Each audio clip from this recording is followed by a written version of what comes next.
Güllerge aşık olup çok çok seyreydi bülbül.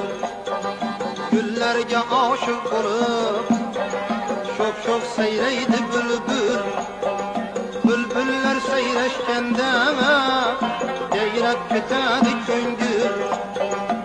Aşklar yar vesliye yetişken aziz anda, sevgi çiçeği bile anlanadı ikkidir.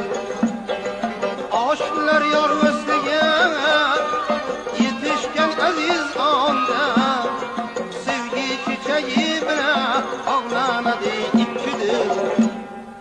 Devredeki yıldızlar, iki yüzü kırmızılar, misal alın alkışlar, oynan yiğitler kızlar.